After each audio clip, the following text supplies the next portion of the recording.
Global warming is a massive con. There is no evidence whatsoever that man-made climate change is a problem, that it's going to kill us, that we need to amend our lifestyle in order to deal with it. It's a non-existent problem. But how do you explain this stuff to your normie friends? Well, I've just brought out the revised edition of my 2012 classic book, Watermelons, which captures the story of how some really nasty people decided to invent the global warming scare in order to fleece you, to take away your freedoms, to take away your land.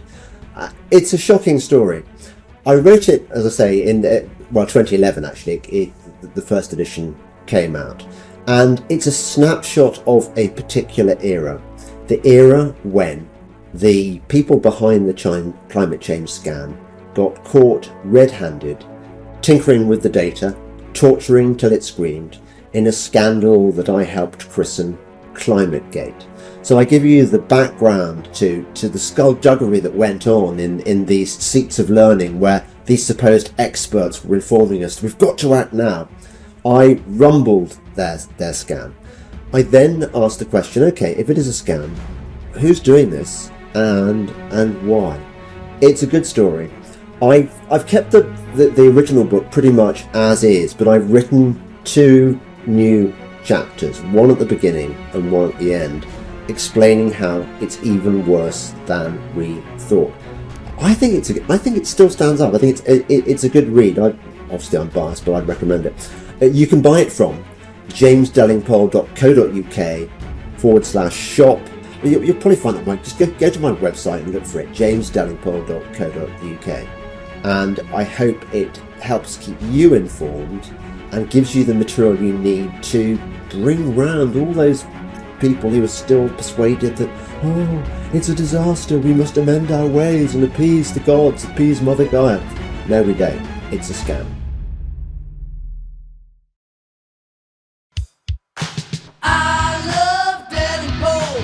Go and subscribe to the podcast, baby. I love Delingpole. And listen other time, subscribe with Welcome me. to the Delingpole with me, James Delingpole. And I know I always say I'm excited about this week's special guest, but before we meet him, let's have a word from one of our lovely sponsors. Gold and silver. They've been going like rockets recently, especially gold. I think silver will follow. But I'm no expert. What do I know? I just know that I've got some gold and I've got some silver, and I'm very happy to have some. There are two ways of owning it. Either you can buy physical gold in the form of gold and silver bullion, or in the form of coins, or you can take the monetary metals option. Monetary Metals is a company, and I've had the CEO Keith Weiner on the podcast twice to explain how it all works.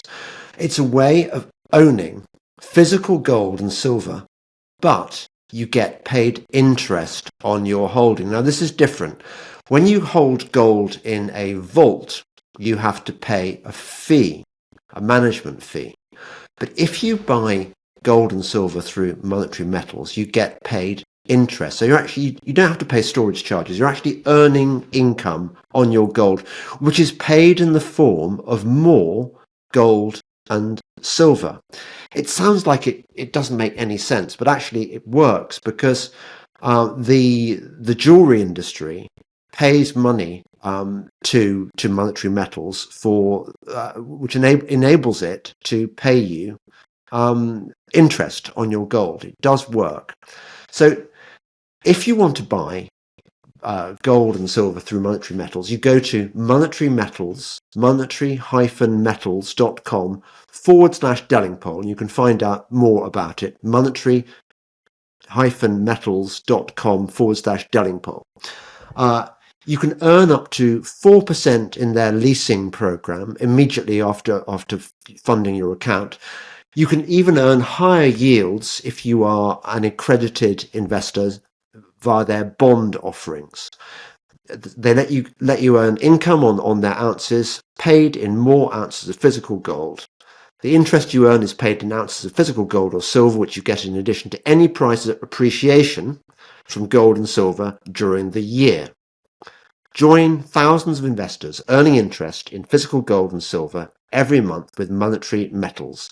Visit monetary-metals.com/Delingpole to earn more. Welcome to the Delingpod, Stephen Baskerville. I should say that I get people sending me messages below my Substack or on social media or whatever, recommending various people. And a while back, somebody said, you must get Stephen Baskerville on to talk about feminism. I haven't come across you before, but before that recommendation, I hadn't come across you.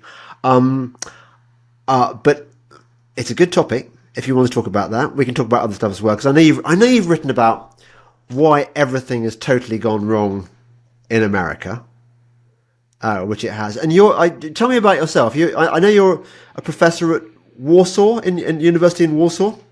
Yes, I'm more or less semi-retired now, but that's my most recent post, was the Collegium Intermarium in Warsaw. But I've worked at various universities over my career in Europe and the United States. Right. And my field is politics. I'm especially interested in political ideologies and comparative politics. And I kind of made my name. Most people know me because of work I've done on feminism, but more specifically on the feminist role in the system of marriage, divorce, child custody, family courts, these sorts of things. And that's what I've written about the most in the last 25 years. And I imagine it's made you very popular on women's studies courses. Yes, the irony is appropriate. They tend to cut me off without a word. Yes. I mean, anyone with your politics who can survive as long as you have in academia in any form at all is got to be a bit of an escape artist, a bit of a Houdini. I mean, how did you manage it? Well, it's a very good question. I've been, if I counted all the universities I've been dismissed from, it would be quite a long list. Yeah, I don't last very long I do sometimes last a while if I can keep my nose clean. But as soon as I start talking about this issue, I'm shown the door. And it's taboo. It's absolutely taboo. Do you get, out of interest, do you get a payoff every time you get booted out of these establishments? Oh, no. And they never tell me why. They just decide, they never tell me that I'm terminated. They just tell me that, my contract is not being renewed or whatever, or it's budget cuts, or it's always something like that. Right. Yeah. But it's clearly the fact that I write about these issues because I'm stepping on some very powerful toes. One is the feminists and the other is the bar associations, which in North America are extremely powerful. And that alliance is really a very, very, very powerful one. Yeah, well, that was one of the things I picked up on. I've been skimming over your books. I haven't done my research as fully as you deserve, but I noticed that you were suggesting that the divorce industry is making a lot of it's good money for lawyers, and they don't want it to stop. They want to make it as easy as possible so that they can process more clients. Is that right?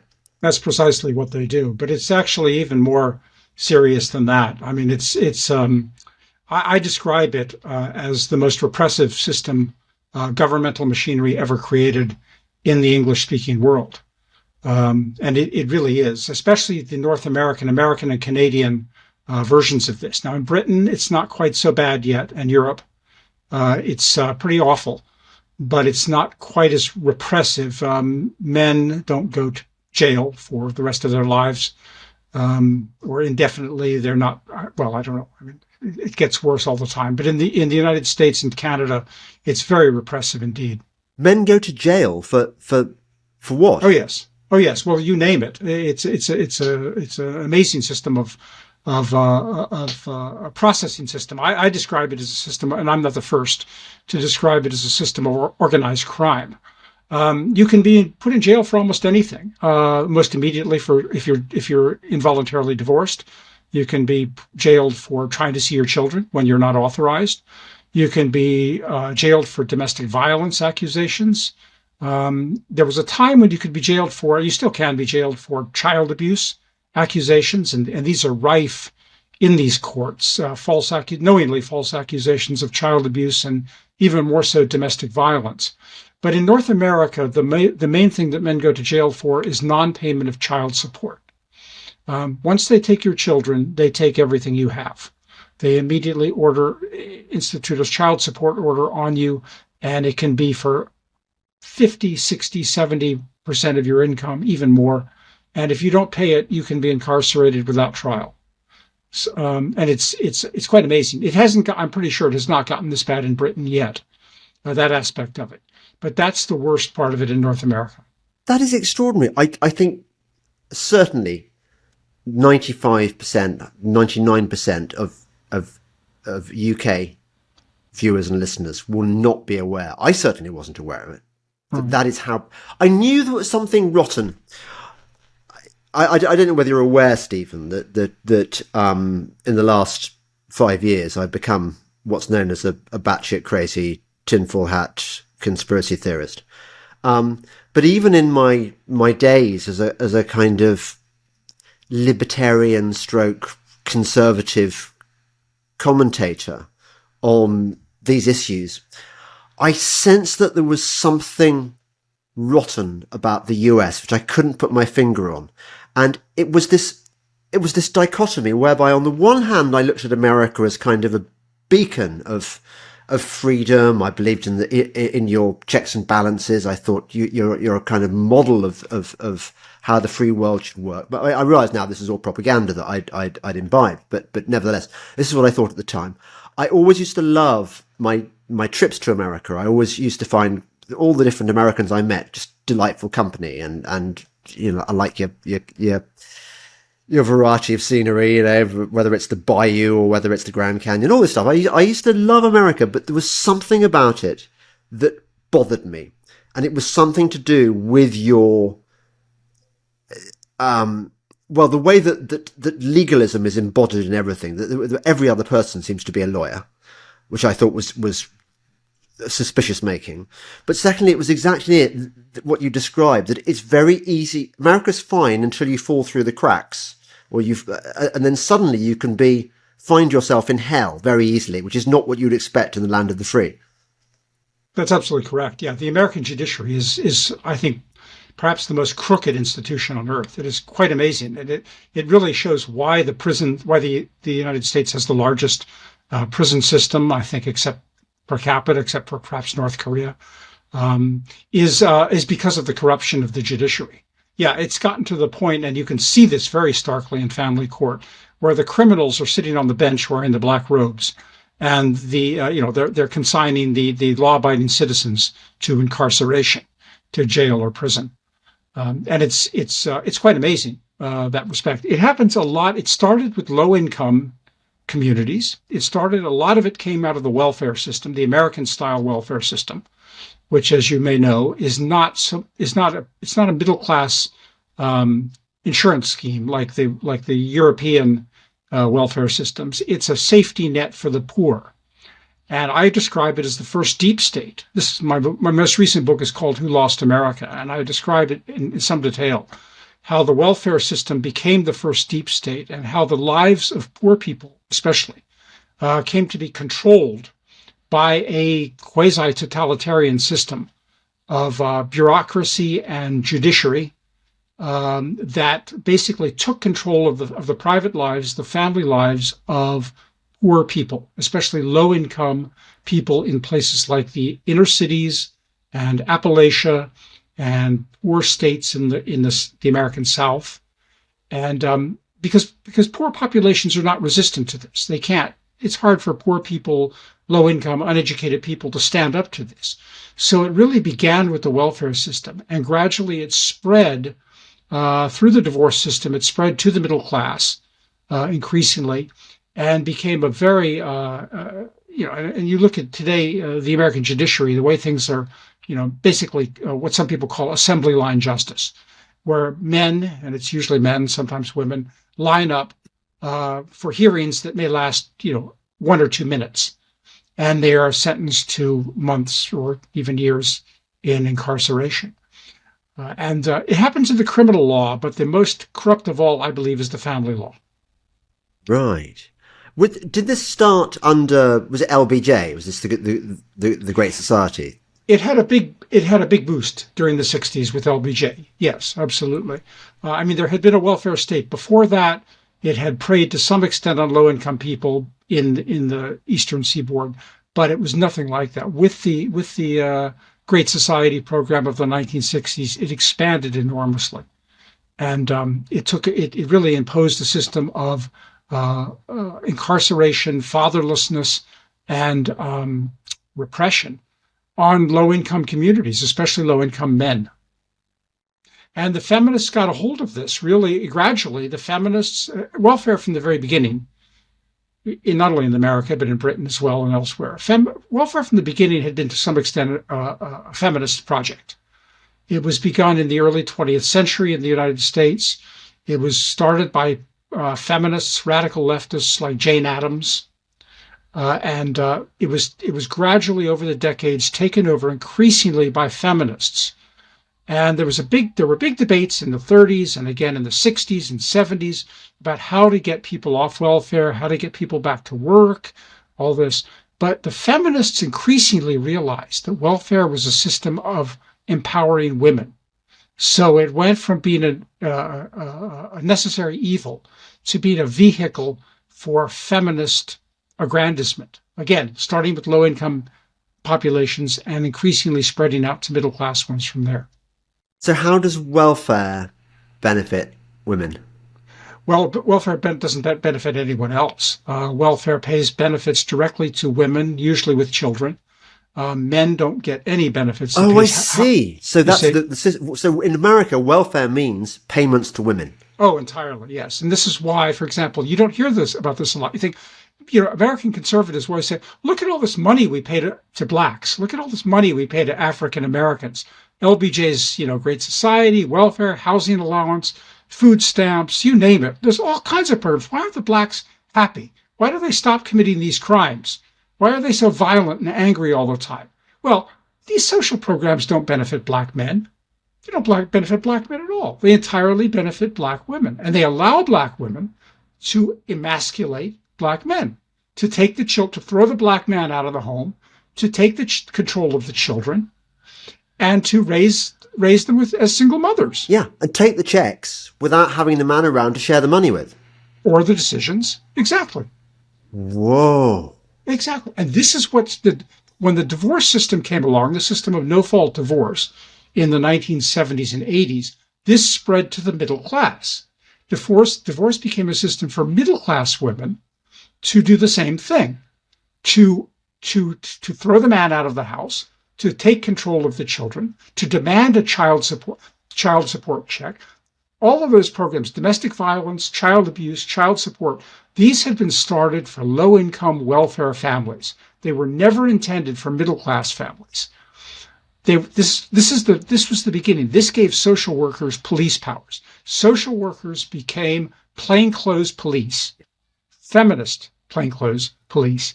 And they threw black men and low-income men out of their homes, and they empowered the single low-income black and other women.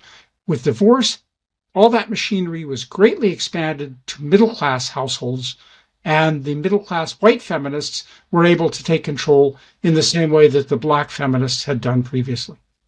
And presumably you're suggesting that things like no-fault divorces meant that women could be much more frivolous. They could use divorce as a kind of lifestyle choice or as a power play. Exactly. You could divorce for any reason or no reason. One writer, Maggie Gallagher, called it the abolition of marriage because it meant that marriage was no longer a legally enforceable contract. You could simply declare a divorce. You would go to court, and the case would have a predetermined outcome, a predetermined verdict, and you would, the woman would get the divorce. And this is why women file. They say 70 to 80% of divorces. When children are involved, it's virtually 100% of divorces. And I would imagine that this had a very deleterious effect on the moral behavior of women, on the psychology of women, because we know, I think you'll probably agree with me here, that there are certain traits in women which are fantastic. The ability to multitask, the ability to spot stuff, spot dirt, to look after children, they're very capable. But there is a flip side where they can be vindictive, irrational, all the cliches about women which are true. And I would imagine that these policies weaponize the worst female traits. Oh, absolutely. This was an amazing power play, power grab. It happened without virtually any debate or any opposition. It was snuck through. The first no-fault divorce law was snuck through in California in 1969 under the signature of no less than Ronald Reagan. It quickly spread during the 70s throughout all the American states. There were hardly any opposition or even debate in the legislatures. It spread very quickly to Europe and the entire Western world, Australia, New Zealand, Canada.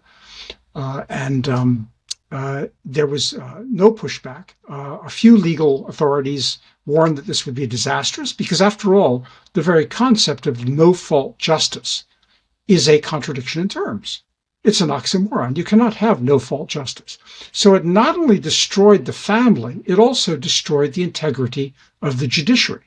And this is why it's such a devastating revolution to have snuck in under the radar screen, because it destroyed the integrity of the family. Obviously, by destroying marriage, you destroy the family, you destroy men, and you destroy the integrity of the judiciary. There's no other judicial procedure like it. It's got a predetermined outcome. The verdict is decided in advance. Evidence doesn't matter. It's amazing. I mean, the imbalance of power it creates in a relationship is extraordinary, because if I'm understanding rightly, a woman can just use the threat of divorce and presumably getting automatic custody of her children as this massive stick with which to beat her husband with. Absolutely. Yes. No, so you're right. Even in intact marriages, the husband is often subordinated by that. I have a story in my first book on this topic where a man says, anytime I disagree with my wife, she just pulls out the divorce papers and starts filling them in. And I know what'll happen. I'll lose my children. I'll lose half my income or more. And I'll be thrown out of my home. So yeah, this is men are coming to realize this. So here's the thing.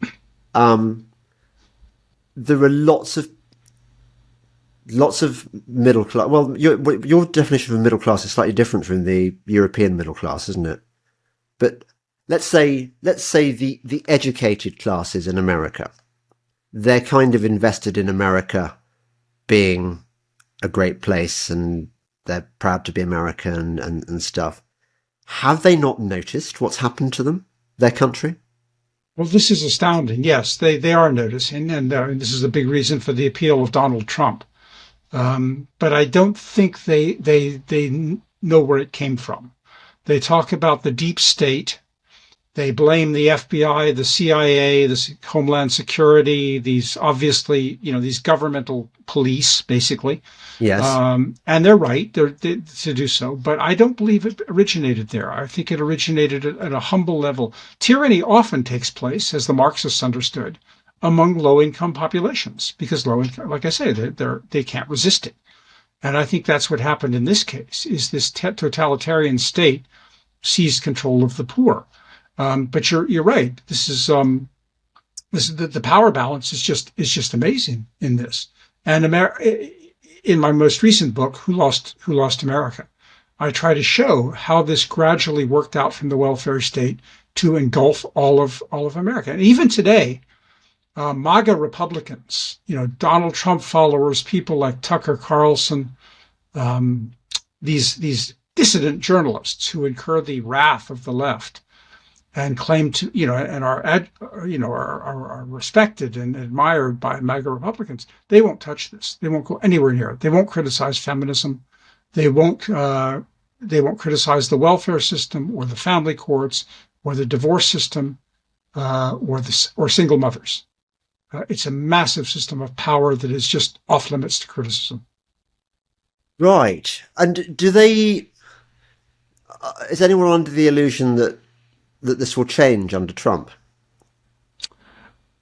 I don't think so. No. Trump is conspicuously, in both of his terms, he has conspicuously avoided any kind of family policy. He's never done anything to attempt to reform federal family policy or state, to influence state family policies. When you go back a few years in the United States to the 70s and as late as the 80s, there was a massive dialogue, massive conversation going on about welfare reform and family policy, because even then it was obvious of what was taking place. And today the problem is much worse, and yet there is no discussion of it whatsoever. Trump has never taken on family policy. He's never taken on the crisis of fatherless homes or single-parent homes, the crisis of marriage. He won't touch it. And these journalists, these MAGA journalists, like Tucker Carlson, who are very courageous in their way on certain issues, but they won't touch it either. Why are so many educated Americans lawyers? Because, I describe lawyers as surrogate citizens, professional surrogate citizens. They're people we pay to do our citizenship for us. And so basically what lawyers are, they're people who have taken, to whom Americans have farmed out their citizenship. Now, why did this happen? It happened gradually. I think to some extent it came out of the English common law. The common law always conferred enormous power on judges. Even if you go back to the 17th century, Sir Edward Coke and so forth, judges had enormous political power in England. But like many things, the Americans took English traits and they take them to extremes. And the judiciary, with the system of judicial review and the separation of powers and the system of the Supreme Court, the Americans took the English common law and they gave it even more power than it had before. And so that's why the vanguard of this is very much the English-speaking countries, America, Canada, Australia, New Zealand, England also. I notice English conservatives, British conservatives, especially English, use the term judicial activism to talk about judicial activism, which I think they borrowed from the Americans, because the Americans are the ones that take this the furthest. But it's going on everywhere. An American judge named Robert Bork wrote a book a few years ago called The Worldwide Rule of Judges. And he showed that this was happening in Israel, in I forget which countries he treated, but it is happening everywhere. You can see it in Italy and in France today. So that you saw it in Romania during the election with Ceausescu, the way the judiciary was allowed to just annul that election. You see it in Poland, where the judiciary has become a political football fought over between the right and the left. So that this judicial power is growing everywhere, and it's very difficult to get control of. But in America is the cutting edge, and I think within America, the family courts are the cutting edge of that. Even other legal practitioners look down their noses at family law and call it a cesspool, which it is. It's funny. You say things aren't so bad in England, which may be the case, but I don't know whether you ever came across an English journalist called Christopher Booker, and he was a journalist of the kind of journalists you think that journalists ought to be if they were doing their job, and he would research on popular topics. Yes. For example, he became an outspoken climate skeptic, but another of his particular interest was I think corruption was probably the word he used, the corruption of the English family courts. He said that it was extraordinary how most of their court hearings were held in camera, so there was no possibility of any outsiders forming a view about whether or not justice was being administered here. That they were secretive, that it almost seemed as if they were actually motivated to take children away from their families and put them into care. Oh, absolutely. That's precisely what they are. That's their bread and butter. That's their, sorry, I've lost you. I can't find you. I can hear you. There you are. Yes, I believe I corresponded with Christopher Booker, if I remember right. Yes, it's precisely, he's right about that. They do, I remember Christopher Booker now, I think. As I recall, he did make a crusade against this, but I corresponded with him and I asked him, why you only do this for intact families? Why don't you look at the divorce system? And because fathers lose their children much more than mothers. And he didn't want to deal with it at all. He was willing to stand up for the parental rights of intact families who were falsely accused of child abuse. But he would not go to bat for, if the split was between the mother and the father, and the children were taken away from one and not the other, by the other, then he didn't care. And that's the way it is with a lot of conservative groups. Yeah. Right. Out of interest, why do the courts actively want to take away children from families and put them into care? Well, these courts are very bureaucratic. They're not really courts at all. They have, like I say, they have a predetermined outcome. There's only one verdict possible.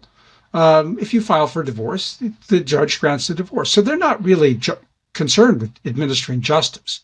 They're bureaucratic administrative tribunals. And it's like any other bureaucratic system.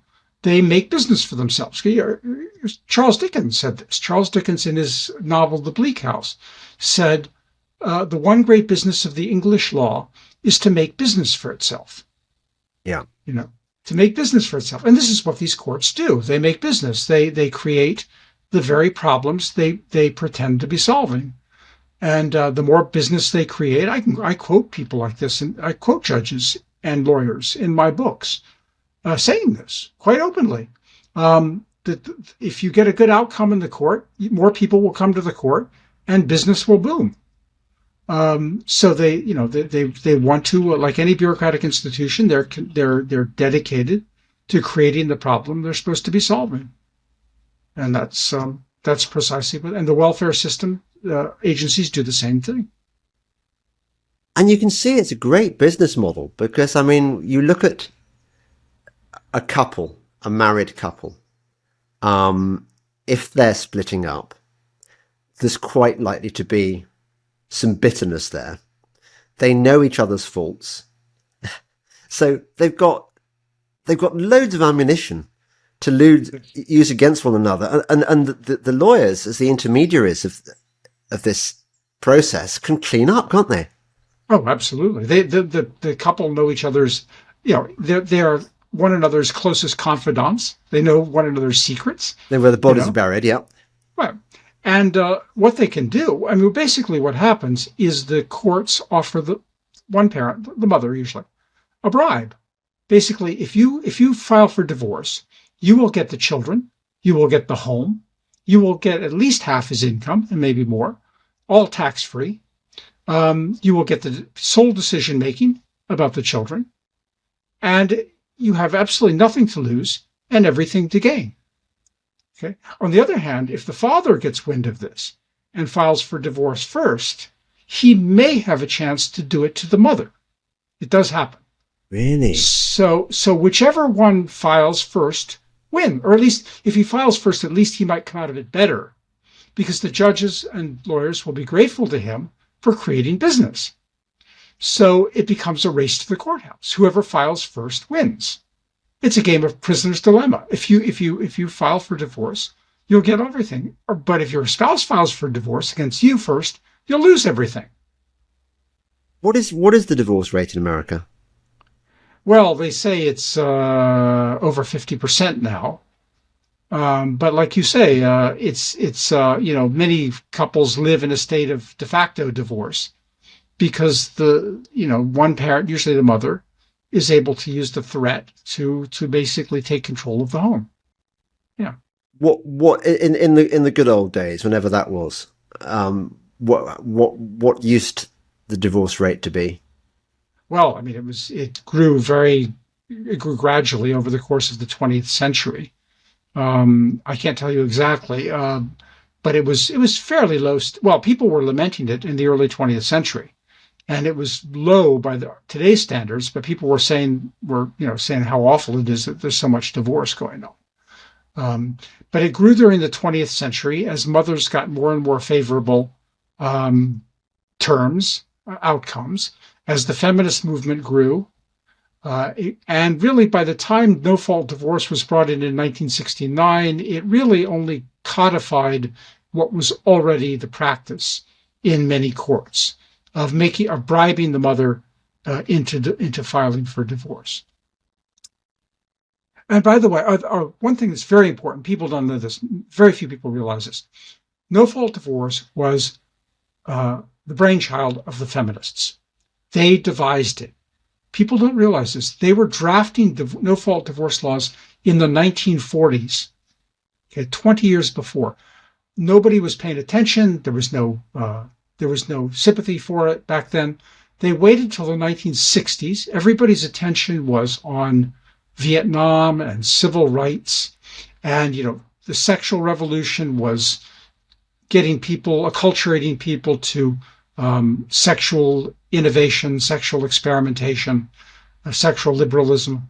And so they got this divorce through on false pretenses. They peddled it as divorce by mutual consent, which it was not. It never has been. It was divorce, unilateral, involuntary divorce by one spouse, whether the other one wants it or not. And they slipped this through, the feminists, and they're still pushing it today on the global South. Yeah. Yeah. I think that you've argued that part of the armory of propaganda techniques used to facilitate this process is the portrayal of misrepresentation of men as being useless, bad at distracted fathers, incapable of looking after children. And I've definitely noticed it. We had this TV comedy series in the 1990s called Men Behaving Badly, about these two likable but useless blokes who sat around drinking beer in front of the TV watching football while their exasperated girlfriends did all the work, kept everything together. And I mean, you've got The Simpsons, which is basically that, isn't it? You've got Homer, and then Marge does all the work. Lisa's a feminist. It's everywhere. It's all over the airwaves, everywhere, every country now. And advertising, as well as shows, cinema, you name it. It's the anti-male propaganda is everywhere. Who was that feminist you mentioned at the beginning? You mentioned a feminist, Mary somebody, or is it? I mentioned Maggie Gallagher. No, you mentioned somebody else, different name. Early, sort of beginning of the century. You mentioned who? Oh, Jane Addams. Jane Addams, yeah. Jane Addams was as I understand it, if I remember right, she was kind of a Marxist anarchist. She had a family background in Eastern Europe. Her family had come to this country. But she's credited with founding the social work profession. I'm always interested in the backstories of these figures, because I don't subscribe to the great men or women theory of history. These people have normally got back. Karl Marx had his backers. Charles Darwin had his backers. The people with an axe to grind, the people who really control society, tend to pick these figures, these figureheads. So I'm just curious as to where this woman came from and who was funding her, because she didn't, particularly in the past when it was much harder to get a media presence or have any influence without backing. That woman wouldn't just have become a feminist, and she'd have been speaking to a void if she didn't have people amplifying her. So who were they? Well, the early 20th century, as you know, was known as the progressive era in America. It was a very liberal period, as it was in Britain. The feminist movement was very strong, was growing, and very strong in the years surrounding World War One. There were leftism generally, Marxism, anarchism, and so forth were especially strong in Eastern European communities, immigrant communities, in places like Jane Addams was from Chicago, for example. And so she was part of that liberal left milieu that was intent on reforming everything, sometimes reforming things for their own sake. And that was the beginning of the welfare state in America. It was the beginning. You had the institution of the juvenile courts. The juvenile courts began, they were the antecedents to the family courts. And the whole theory of juvenile courts was that justice for juveniles should be more humane, more flexible, not so rigid, not so, tied to statute. So it gave judges and lawyers enormous flexibility to play fast and loose with the law, on the excuse that they were doing this all, as we say nowadays, for the children. Yeah. So this was the milieu of liberalism, especially judicial liberalism, progressive reform, the beginnings of welfare systems, and Jane Addams was the one who extended this to the social work profession. And this is very important because prior to this, poor relief of the poor had always been dominated by women, as you can imagine.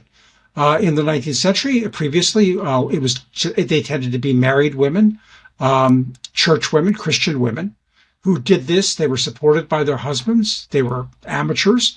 They were Christians, and they had a genuine motivation to eradicate poverty. They did push material relief of the poor, but they also pushed sexual morality. They insisted that single motherhood was unacceptable, and they demanded that women adhere, get married before they had children, and that if they couldn't or wouldn't, then in some cases the children could be taken from them. So these amateur Christian women who dominated poor relief previously had an incentive to actually solve the problem, to relieve the poor, to uplift them materially, but also to uplift them spiritually and morally, sexually. Yes, I mean, the Victorians are often mocked, aren't they, for creating that phrase, the deserving poor.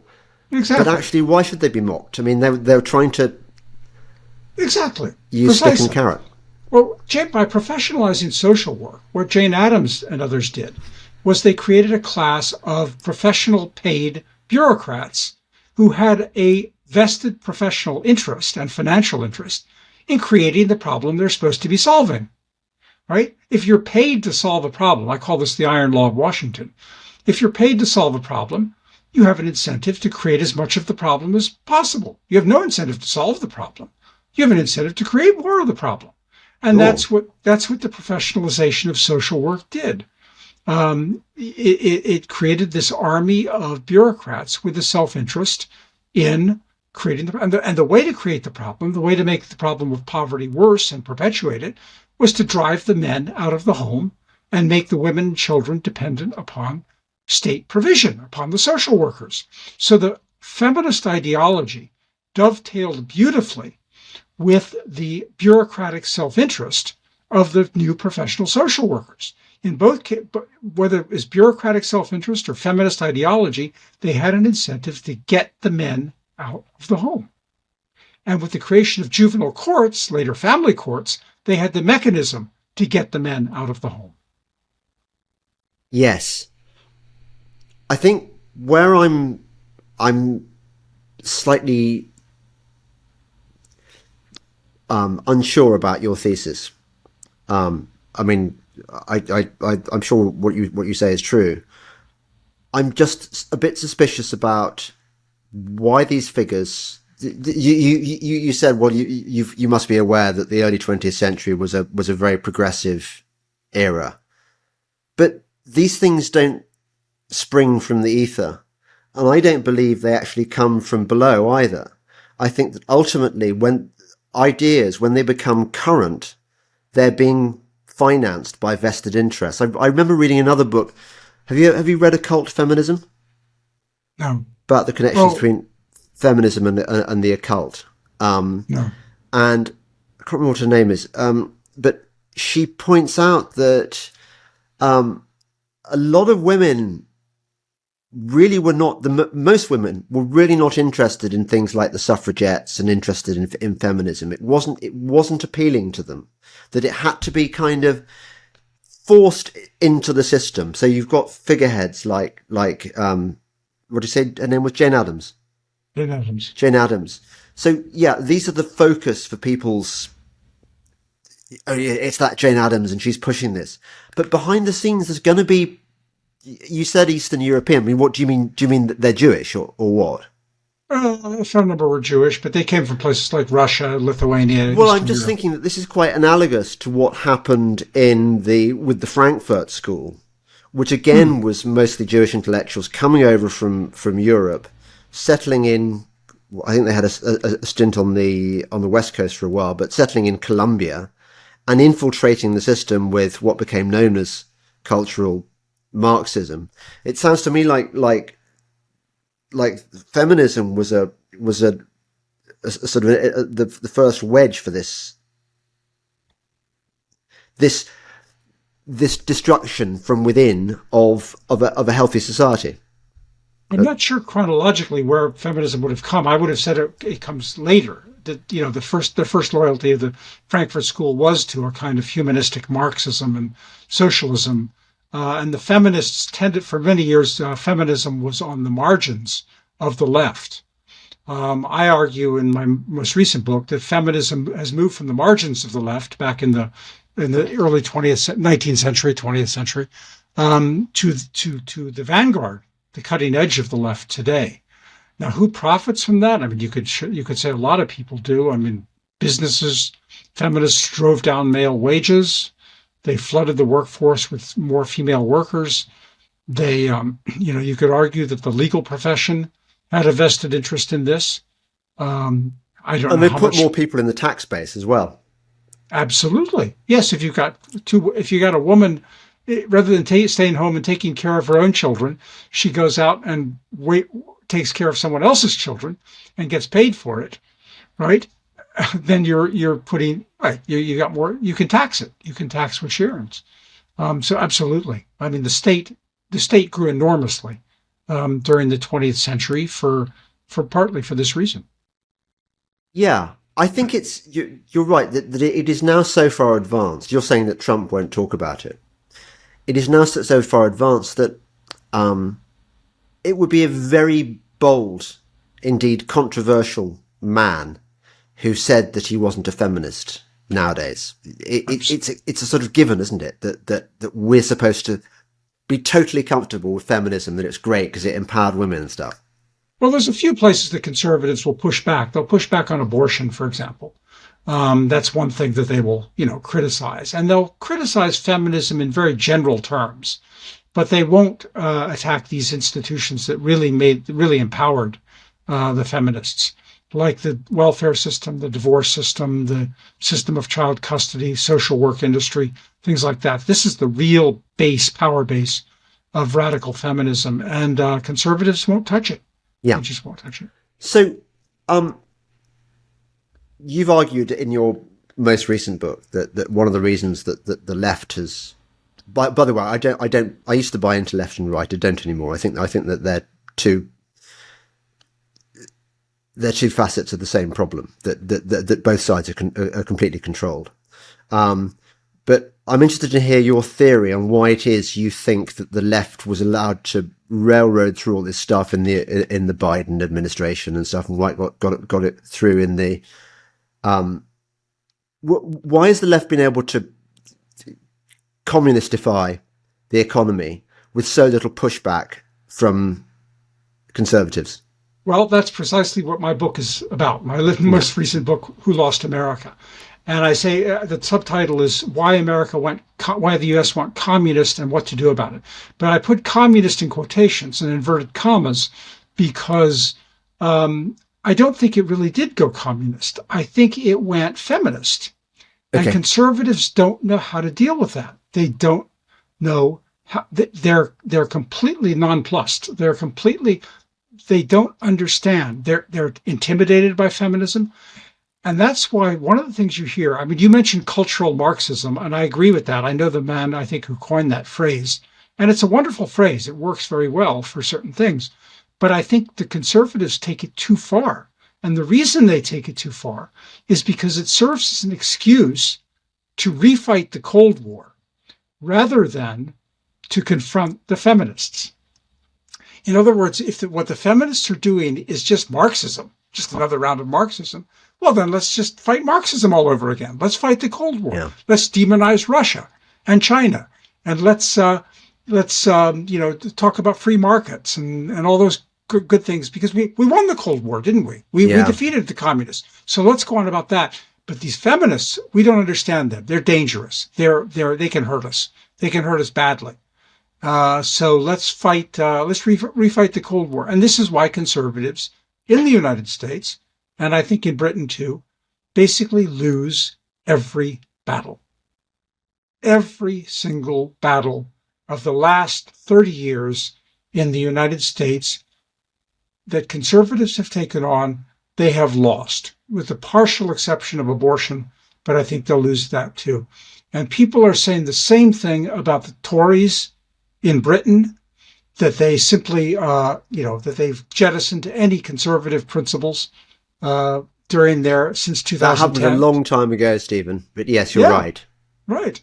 And so I think the reason is because the conservatives simply, basically the left reinvented itself. The left reinvented itself after the end of the Cold War. They stopped talking about the poor. They stopped talking about militarism. They stopped talking about the class struggle and socialism and communism. All that was passé after the Soviet Union collapsed. And the cutting edge of the left became sexual.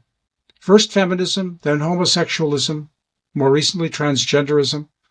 And the right doesn't know. They fight the previous war. It's like the proverbial generals who are always fighting the last war. They're always fighting the previous war. This is what the right, the professional right, the establishment right does. They fight the previous war, and that's why they lose. That's why the left took control in the Biden administration, and it's why the left is through the neocons. The left is now wheedling its way into the Trump administration. Yeah. When my children were young, I had a good opportunity to observe the different characteristics of male and female. And I think I don't think my children were exceptional in this way. I think they were fairly representative. In that, I noticed that the female would use devious tricks like pretend to be good, and then secretly undermine her brother, and the brother would then react angrily and get caught reacting angrily and would get punished. And my wife used to say to me, "Why don't you intervene more? Why don't you stop?" Because I said, all you do when you intervene is actually reinforce the unfairness, because I can see what's going on, and that I can see the girl's point of view and I can see the boy's point of view. But there are, as I suggested earlier, certain female traits, and deviousness is definitely one of them. I mean, I think, girls are great. Don't get me wrong. I'm just saying that as we learn in Genesis, they've got to be treated cautiously. because they Right. can lead you down a wrong alley.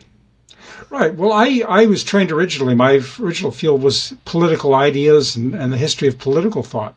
And I've always maintained that, for a couple thousand years now, political thought has been devoted largely to controlling and limiting the political power, specifically of men.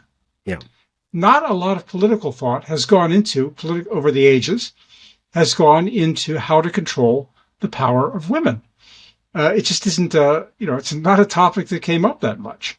It came up in literature to some extent, but not in political theory. So, we have to devise some political ideas on how to counter precisely what you're talking about. I wonder if George Eliot was part of the psyop of that sort of cultural softening towards. I look at literary figures who, in my view, particularly are promoted beyond their talent. I think George Eliot, just not as good as people say, and I think that these books, they sow the seeds. These characters, they sow the seeds early on, and later they get taken up. I remember now what it was I picked up on in occult feminism. It was about women's suffrage.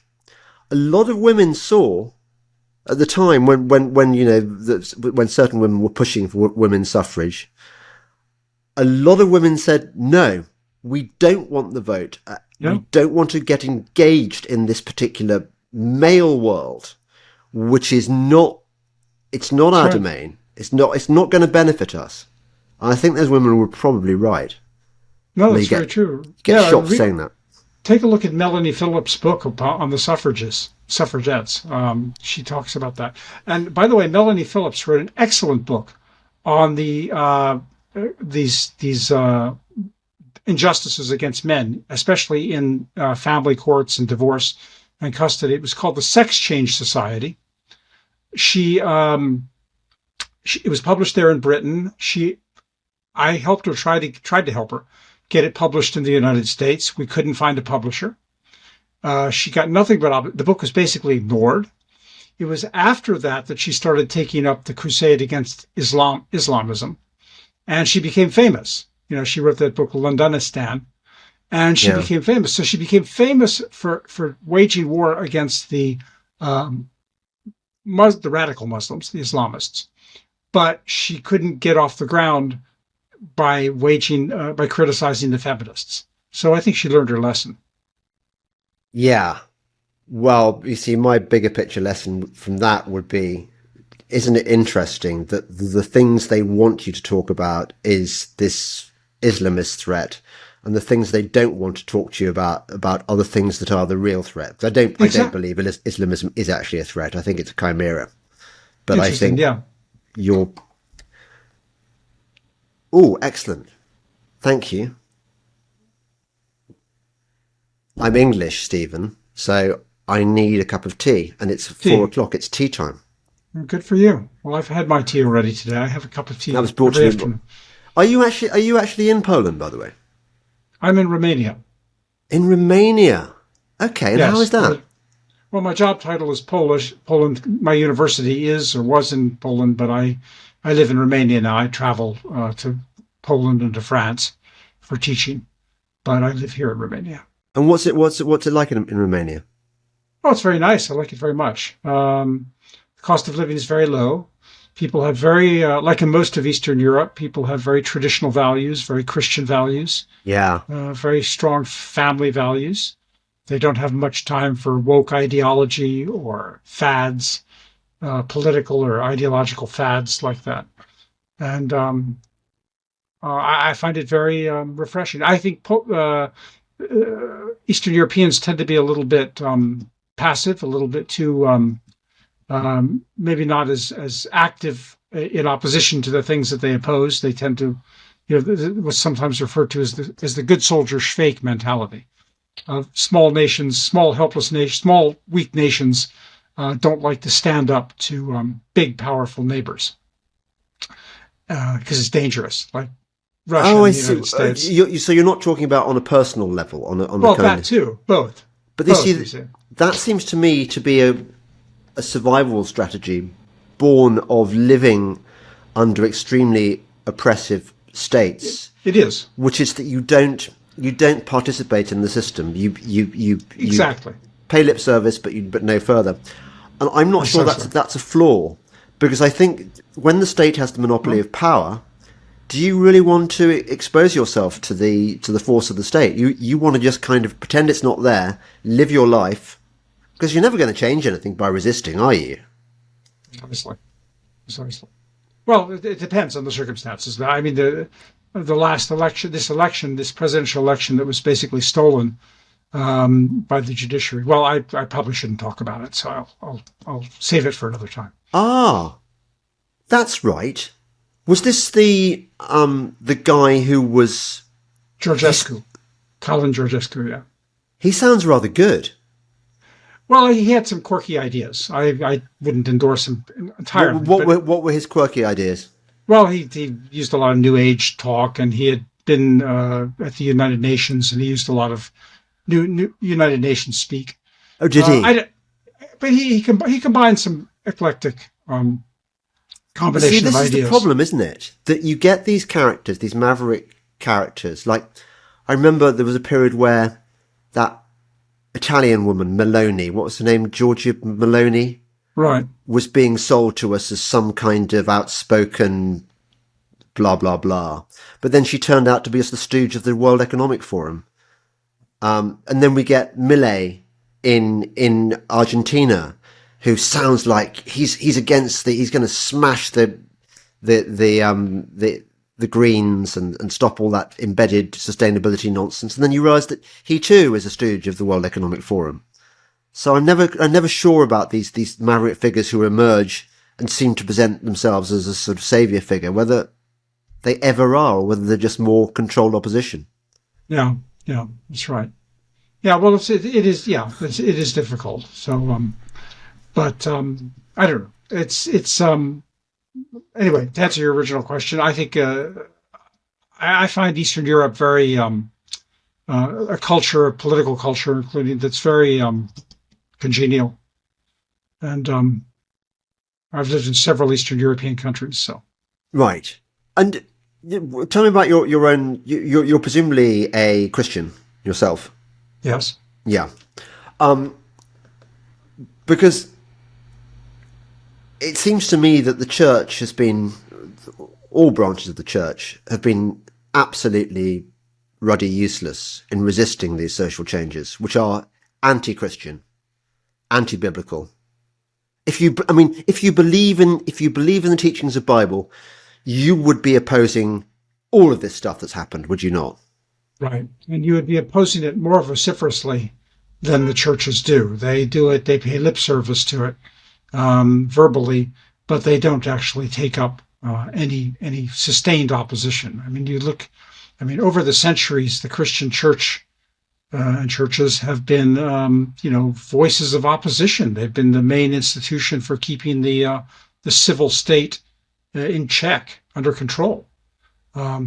Western history is to some extent a history of brave churchmen who've stood up and said to the civil authorities, you're encroaching on God's turf. You're abusing your power.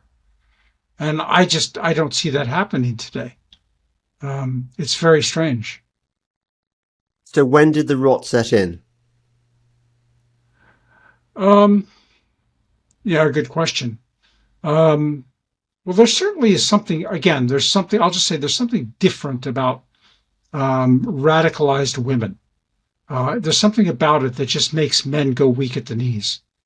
You even see it on the right. It's not just feminism with a capital F. You mean men find them sexy? Men find them sexy. Men find them intimidating. Men themselves are feminized.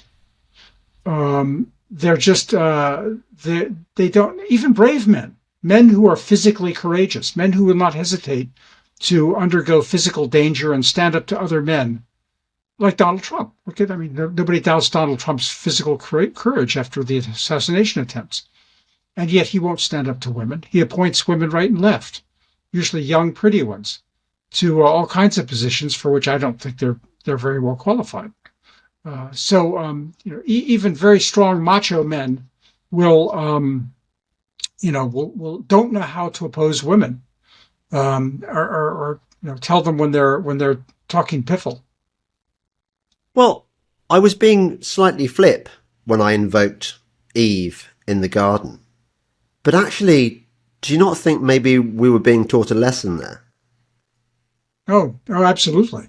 Absolutely. No, there's a whole theology of that now, among some of the manosphere, if you like, the whole theology of Adam and Eve. Some of it's very interesting. Yeah. We were being taught a lesson. Yeah. Well, I think so. Yeah. Absolutely. I think so. And you alluded to the beginning to that women have their own ways of seeking power. Women have their own forms of corruption and power grabs, and I think overall that involves one of the most powerful tools or weapons that women have, and they use it without thinking about it, is to raise children without men, raise children without fathers. If they can get away with it, they will. And why? So there's what would be the advantage of that? Because getting married and submitting to the authority of a husband, of a father. Oh, come on, dream on. When was the last husband you knew who had any authority over his wife? I mean, that ship sailed. Well, that's true. That's very true. But it's largely because of what's happened in the judiciaries of the Western world and others. I mean, there was if you can divorce, if you can never get married in the first place, if you can just have a sperm donation, then you never have to make any compromise or any sharing of decision making or anything else with a man. You simply have. I mean, after all, a woman's source of power tends to be her body and her children. Those are the two tools or weapons that women can use. Men are physically stronger, and they tend to be more risk-taking and more energetic. But women have these two sources of power, and they will, instinctively they understand it. George Bernard Shaw said this at one point. I think he said, "The secret desire of every woman is to have a child without having to share authority with a man."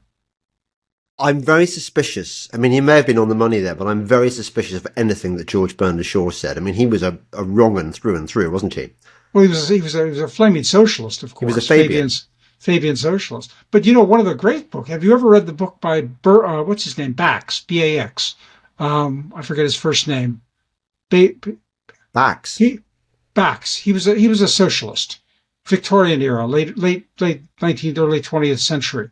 And he wrote a book about the injustice. He was too as a doctrinaire socialist, as far as I know. And he wrote a very eloquent book about the advantages and injustices that women are able to exert in the system of child custody and family law. Belford Bax. Belford Bax. Belford There's Bax. a name to conjure with. Yeah. Belford Bax. There was a composer called Arnold Bax, I think. I wonder if he's related. No idea. I couldn't hum you any of Bax's tunes, but he is a name. Yeah, I think that. Okay, so maybe this did happen over decades, but it feels like a sort of blitzkrieg happened, whereby men's positions were overrun to the point where they couldn't resist. You think about, for example, mine was probably the last generation that had male school teachers. I mean, admittedly I went to private schools, maybe it was different, but almost all my teachers were male. But I think after my generation, it was women teachers. And a woman teacher is not going to give you the intellectual tools for questioning feminism, is she? That's right. Public education is one of the, especially public education, but as you say, even private education, is one of the bastions of feminism today. Yeah, absolutely. Well, you see, we have a woman to thank for our discovery of or providing the proof of this. Who was the woman who was promoted to a senior position in the education department? I've mentioned it before on a podcast. I think it was the Reagan administration. Anyway, she got access to some files which revealed that there was a deliberate dumbing down process embedded in the American education system, designed to weaken the populace and render them less capable of resistance to the system. Do you not know about this book? Just ring a bell right away, but I may. The Department of Education is a relatively new invention, and it quickly became a bastion, as it is in Britain, education of feminism, of the radical left. And any institution that women already controlled, as you can imagine, like the welfare, social work industry, and look at even the fashion industry, which you would think is the antithesis of ideological feminism, and yet the fashion industry is one of the biggest funders of feminist causes, feminist groups that there is. So any profession that's dominated by women is going to become ideologically feminist very, very quickly. Yes, I've heard it said that women do not like working in organizations which are dominated by women because they get treated much more badly, and there's much more bitchery and backbiting and stuff goes on. Right. Yes, I know. I've heard that too. It's very also, I find it slightly so many bodies now in the UK, I'm sure it's the same in America, are run by women. For example, Ofcom, which is our media censorship organisation. The broadcasting is censored by Ofcom, and it's kind of Orwellian. It's like the sort of Ministry of Truth in a way. That's run by an old friend of mine who's a woman, and we've got the new head of MI5 or MI6 who's a woman. Oh, saw that. That's amazing. Yeah. I mean, if we play our cards wrong, we're going to get an Archbishop of Canterbury. I wonder whether they'd do that, whether they'd give us a female Archbishop of Canterbury. It can't be long, can it? Can't be. Or Defense Secretary, for that matter. Minister of Defense. Who's the man who dresses up as a woman in your Defense Department? Yeah, I forgot his name. I can picture him. Yeah. That's weird, isn't it? That sends out a signal to the Chinese and the Russians that America is a force to be reckoned with when you've got a kind of general dressed up in a skirt who's a bloke. Yeah.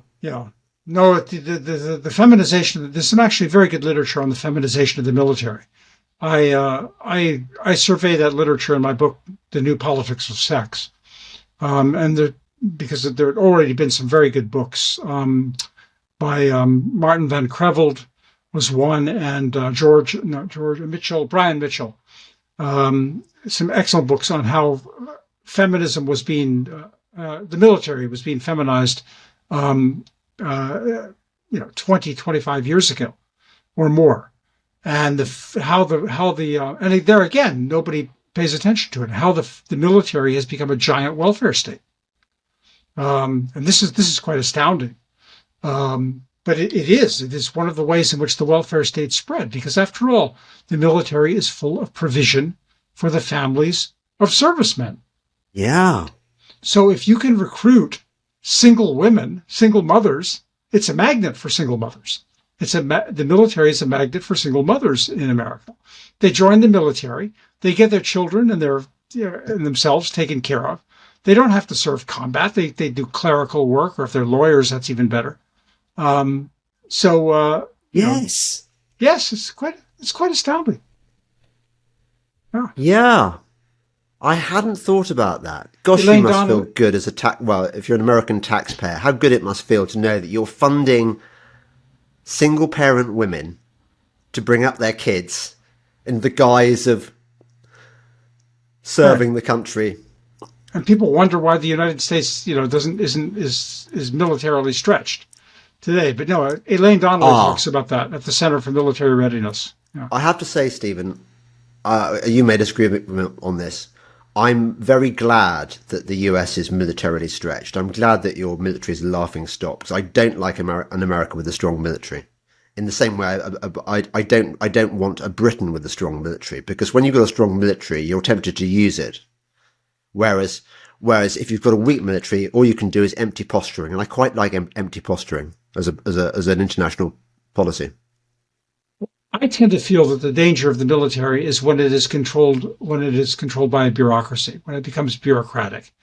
And that's when the corruption. I don't mind a strong military in which real soldiers are in control. I mean, if you go back in Britain during the Civil War and later in America, one of the very strong ethics of the Republican political thought was the idea of a citizen militia, of a, that a militia is a preserver of freedom, whereas a professional or standing army, this was the big issue in the Glorious Revolution. A standing army is dangerous. A bureaucratic army is dangerous. Yes. But a militia is the way you preserve freedom. So if we could go back to the idea of a militia in which the military is made up of soldiers rather than clerks and lawyers, which is what most of Doesn't it say that in your constitution, or something like a well-regulated militia? Militia being, the Second Amendment, it says that. Yeah, absolutely. I agree, but that's what we need.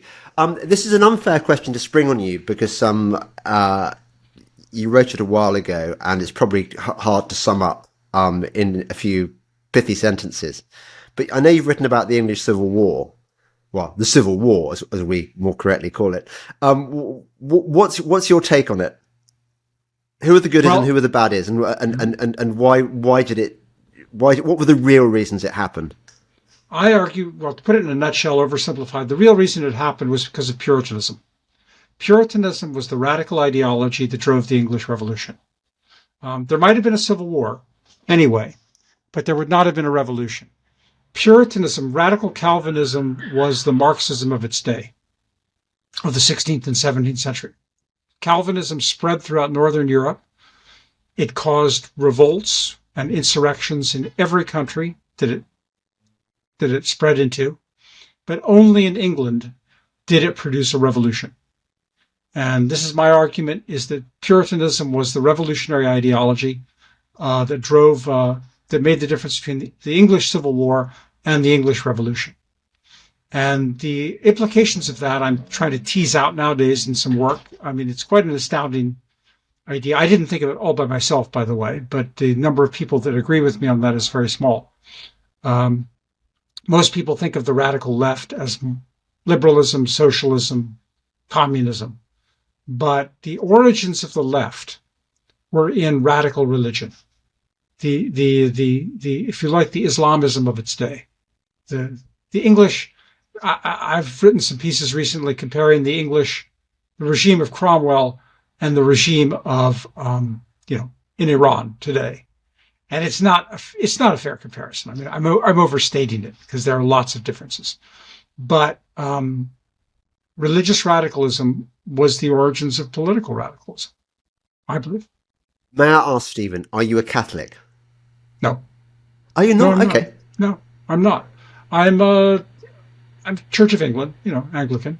Okay. So I keep my powder dry. I see both sides. You don't have a dog in the fight. That's exactly. Because I get so much. Whenever I have a Catholic on, they're always telling me what you don't realise. It's not. It's essentially Martin Luther. He started it all, right? The rot sitting with Martin Luther, exactly. Yeah. I see certain I see certain problems with radical Calvinism and Puritanism. I think there are some things. They're good on the Psalms, though. The Calvinists, I've noticed. They're very good on some things. I mean, I think you can make a very good case that the prosperity and the stability and the freedom, to some extent even, of the English-speaking Anglophone nations has some connection with the Puritanism of the 17th century. So I'm not willing to say that it's entirely bad.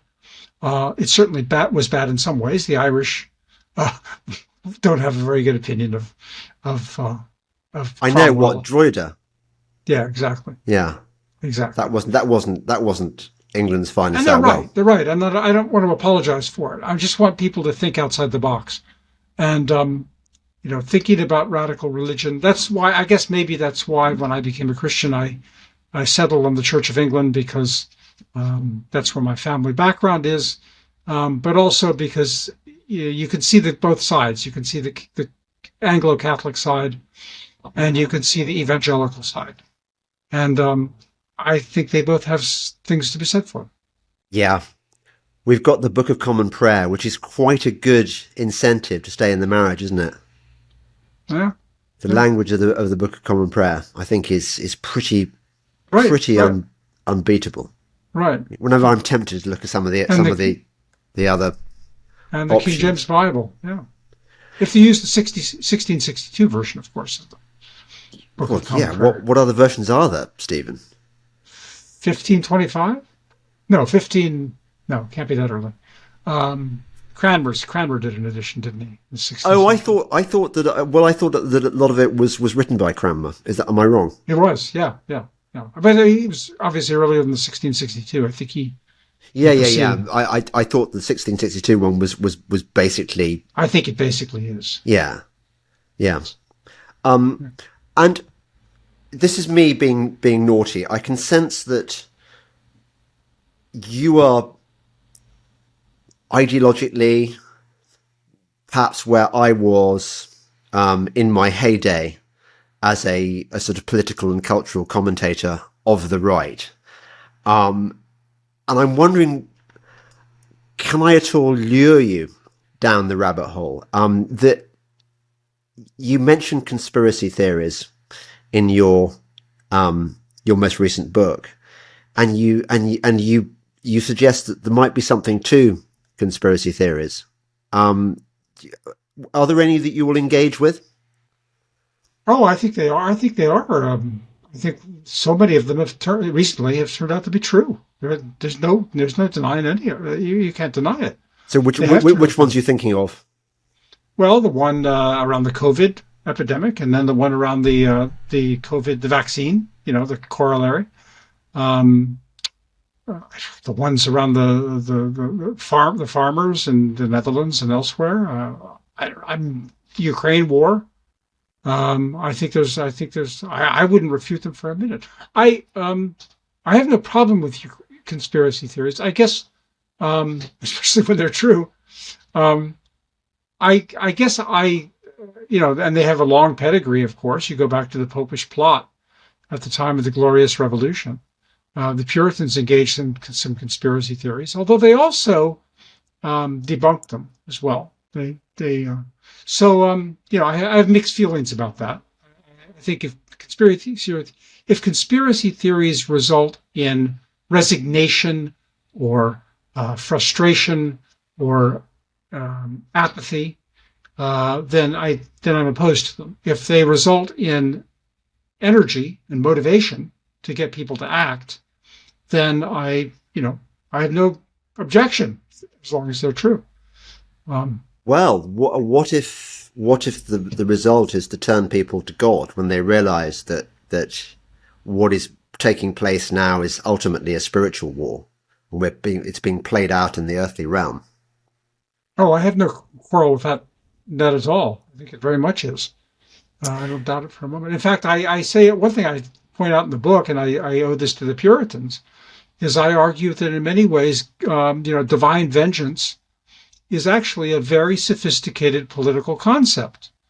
We think of divine vengeance, these crazy Puritans ranting on about divine vengeance, but people have this idea that divine vengeance is blaming all evil on your enemies, right? It's these wicked homosexuals, it's these wicked feminists, it's these wicked communists. They're guilty they're guilty of everything.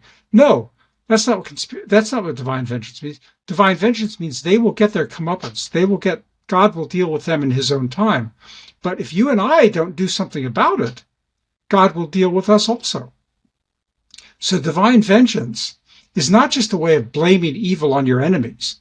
It's a way of motivating your own people, your own supporters, to get off their duffs and do something and act and work, or God will judge you too.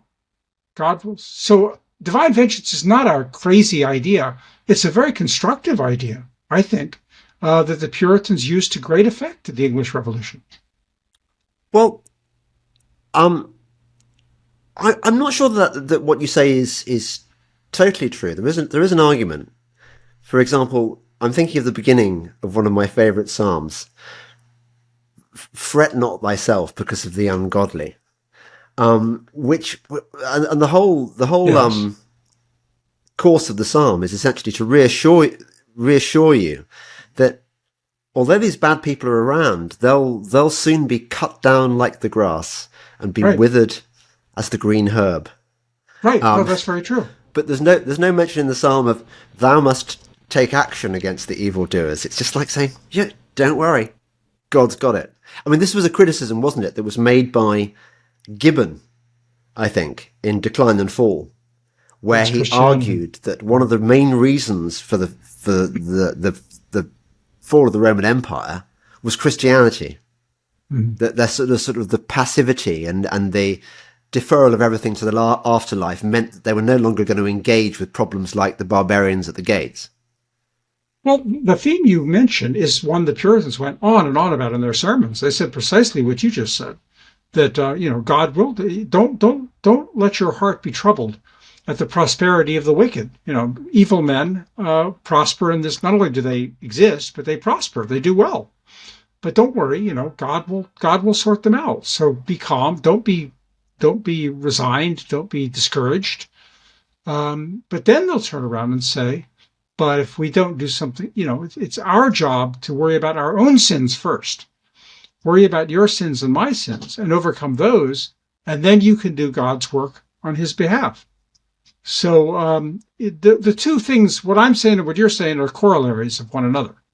They're both part of the message that the Puritans used. And other people used it too. It wasn't that the Puritans did this all by themselves, but the Puritans popularized it. The Puritans made it. They went into every parish in England and eventually New England, and they preached it to the people. They made people, they inculcated it on people's minds and made them understand it. So it's all one thing, fine to have it in a theological treatise or in the 39 Articles of the Church of England, but the Puritans went out, they took these ideas and they popularized them, and that's what made the revolution. Yes. Do you think it made America a worse place? The fact it was founded by Puritans? No, I don't think so. I certainly don't endorse everything they do. I don't know exactly what they did to the Indians. I've not investigated the primary sources. Gave them flu, I should think, and killed them all off with. Right. I'm sure that's plausible, but I've never looked. I've never examined the documents so that I know how much they are to blame for things like that, or what they did to the Irish. I'm sure it was pretty awful. So I don't. Nobody's. The line between good and evil runs through all of us. But I think on the whole, in some cases, radical religious movements can be awful. I mean, look at Islamism today in Syria. Look at Islamism in most countries where Islamism has taken root. In Syria, it's funded by the CIA, though, Stephen. To be fair. Well, yeah, no, and it's done horrible things. I mean, it's caused great debilitation. ISIS and Al Qaeda and these radical Islamist movements. Both those organizations were founded by the CIA. That's the problem. Yeah, and they're funded and supported by the CIA. But I don't think that this is the case in Iran, for example. I think Iran is fundamentally different. Iran has a much more complex political culture. The Islamist role in Islam in Iran is one of many ingredients, one of a very complex mix of a very old and sophisticated political culture, of which the religious drive is, even the fanatical religious drive, is something which I don't know. It's certainly been excessive at times, but if the Iranians can get the Islamism under control, the Shiite Islam, in the same way that the English and eventually the Americans got Puritanism under control, then I don't think it's necessarily has that same devastating effect that it has in places like Syria and Sudan and Isn't and Libya. isn't one of the reasons that we're currently being swept by the media and the political class towards this war, which none of us wants, with Iran? Isn't one of the reasons that, a bit like Libya did until Gaddafi was ousted, that Iran has been resistant to the corrupt Western banking system? It doesn't want to become part of that. That it doesn't want to engage with a system which it knows is deeply corrupt. I mean, I respect the Iranians for holding out this long, and they're now being punished for holding out because they know what the score is. They know Western liberal democracy is a fiction. I think that's true. There's a lot in that. I think that the Iranians have been fiercely independent-minded, and they've been outliers. They don't want to conform to the Western, as you say, the Western liberal hegemony, and this is what's intolerable. And this is why this attack took place in Iran. It wasn't to stop their nuclear program. It was to change the regime. It was to end the regime. Everyone knows that, and I don't want to say that that's entirely because of Shiite Islam, but I think Shiism in Iran, in combination with other things in their history and their culture, has a role in their independence. They adopted Shiite Islam, by the way, in the 16th century as a way of specifically creating a specifically Persian approach to Islam. They wanted to demarcate themselves. The Safavid dynasty wanted to create a Persian version of Islam in counterpoise to the Turks and the Arabs, and make Iran, Persia in those days, a center, the center for Islamic, for Islamic power. And there are people today think that if there is an Islamic civilization emerging in the world today, that Iran is the most likely headquarters for it, the most likely leader for it, that it's got the most, sophisticated, complex political culture, that it could create a modern Islamic state without the repression, without the fanaticism. I mean, Egypt would be maybe the other candidate for that. But, but Iran has it's a much more complex society than we are told, or I think than the neocons give it credit for. Yeah, the neocons they're a rum bunch. Don't trust them further than I can spit. Before we go, tell me a bit about the kids that you teach. Do you still teach students at? I'm not sure about what's going on precisely at the Collegium Intermarium. I do teach at a Catholic university in France as well. So. And what sort of age group are you teaching? Are these undergraduates or postgrads? Mostly undergraduates, yeah, 18 to 21, 22. And how do you find them? I think they're very good students. Yeah, I think they're quite good. I've taught a lot of students in a lot of countries, mostly in Europe and America. But I find them, But have you noticed shifts over the years in the way that they think and behave, or indeed in the standard of education they've attained when they enter university? Well, a lot of these students are I think atypical. For the last 20 years, I've been teaching mostly students at conservative Christian institutions. In other words, they're raised as Christians, either Catholics or Protestants. And they are sent to universities where I teach by their parents, specifically because the institution offers a traditional curriculum rather than the latest fad. So they're not typical by any means. But the students that I've been teaching, both evangelical and Catholic, I think are very good students. Yeah. I think they're better than I was when I was a student, put it that way. Right. In the 70s, when I was an undergraduate. I think there was a lot to be said for people who've had a Christian grounding. Absolutely. Yeah. Absolutely. Yeah. Yeah, I grew up in the age of progressive education, both in Cool. secondary school and university. And I was part of it. I stood for it. I grew up on the left very much. I had a very left-wing upbringing. And I was in favor of all that progressive education and all that. And now I feel just the opposite. What was your turning point? A variety of things. Having children was a big thing. I don't see how anybody who's a parent can be a leftist. It just doesn't make any sense. And then when I became exposed to the divorce system, I realized that my parents had both been civil servants. They had both worked for the federal government. I was taught to respect civil servants, federal employees. The federal service, we didn't use the term bureaucrat in our household. My parents spoke about the federal service.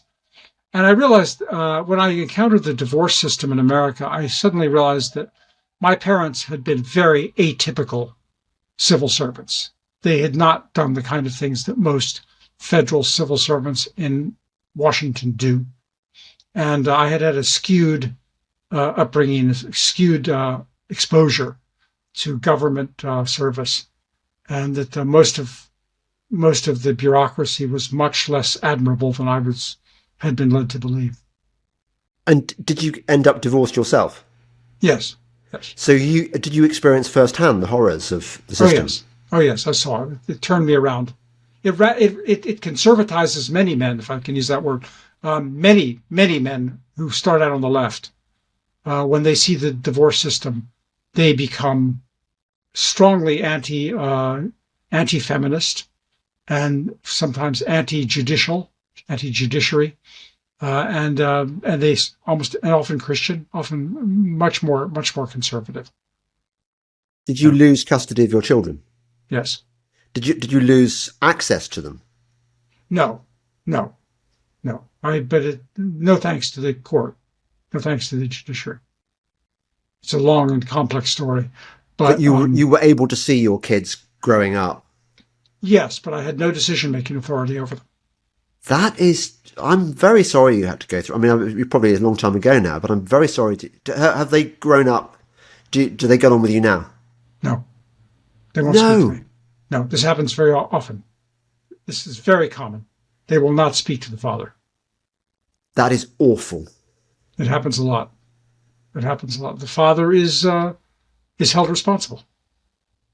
Right? Because they've been programmed. Yeah. There's a number of theories about that. But yes, basically I think we all there's a tendency to hold the father responsible, even if it's not his fault. Yeah, I get that.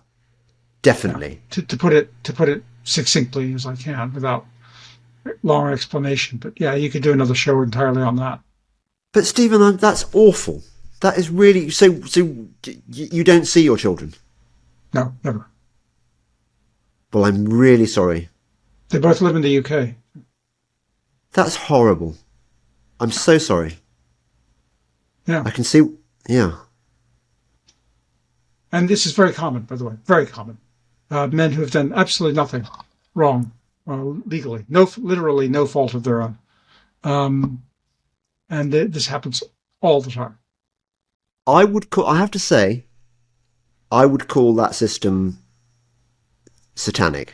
I think it's doing the devil's work. Oh yeah. Probably by design. Oh, absolutely. I say anyone who doesn't believe in a personal devil has never seen the Western divorce system, because only a evil genius sitting there with a T-square and a ruler could have designed. It couldn't have come about by accident. It required a astoundingly brilliant evil genius to devise something. Well, Stephen, you're talking my language now. I mean, I'm not afraid to say this because I really don't care whether people think I'm a religious fruitcake or whatever.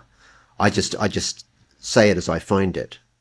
But it seems to me that we know from John that the devil is the god of this world, and I don't believe that the system we've got could have been created without being informed by the supernatural genius of the prince of the air. That the devil is the prince of lies. That, okay, humans can achieve so much, but the way all this has become embedded in our culture, the way that we're in a world where everything is falling to bits, and I think that is designed by somebody who hates God's creation. No, it's certainly. I think if you look at the system of divorce, child support, if you ever need evidence, show that to your atheist or your skeptical friends, and they will they won't have an answer to it. It's been. I'm sorry that we had to end on this sort of rather sad note, but it's been a delight talking to you, making your acquaintance. Tell us where we can find your books. First of all, let me just say I've enjoyed the questions have been very intelligent and very perceptive. So thank you. The best place probably is my website, stephenbaskerville.com. That's Stephen with a PH. And it's got all my books and most of my recent articles, but it's also got a link to my Substack, and that's where my most recent writings is on the Substack. So stephenbaskerville.com will give you my books and my Substack link. Has anyone mentioned to you that you do sound like a character from an Umberto Eco novel? He was called William of Baskerville, I believe. Yes, William of Baskerville. Yes, I remember that. Exactly. I didn't realize there were actual Baskervilles. Did Conan Doyle borrow your surname?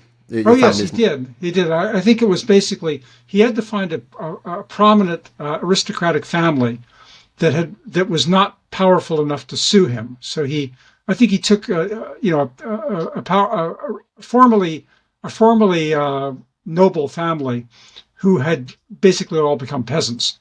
So that's what he did. There weren't any powerful Baskervilles left, so he used that family name, and they couldn't come after him. It's a very fine name you've got, Stephen. It's been a delight talking to you, and thank you very much. It's been my pleasure. If you've enjoyed this podcast, as obviously you have, because all my podcasts are great, pretty much. You might be tempted to support me, so consider, please, subscribing to my Substack, or supporting me on Locals, or buying me a coffee, maybe, or several coffees, as lots of people are wont to do. Or you can, and you can support my sponsors as well. And come to I'm planning a live event very, very soon. In fact, I might even announce it at the beginning of this podcast with a filmed insert. Thank you again, Stephen Baskerville. And thank you all for listening or watching.